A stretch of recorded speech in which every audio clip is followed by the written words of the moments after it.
wala po ako nakikita na maaaring maging dahilan ni Senator Bato para siya ay tumakbo sa US para humingi ng tulong. President Donald Trump para raw yung owner ng chartered jet na ginamit para ihatid si dating Pangulong Duterte sa The Hague ay mapanagot regarding po ito doon sa EO na inilabas po ni Trump February 2025 to sanction yung ICC.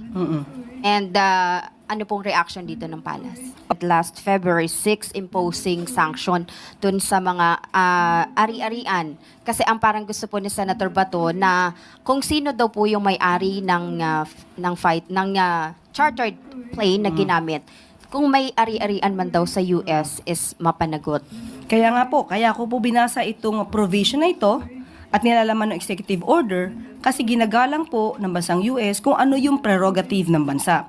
Kung ang bansa po natin at ang pamahalaan natin ay nagkaroon ng pagdedesisyon ayon sa ating RA 9851 at sa pakikipag-cooperate sa Interpol, yun naman po ay hindi naman po hahadlangan ng US at irerespeto po nila yung sovereign prerogatives ng bansa.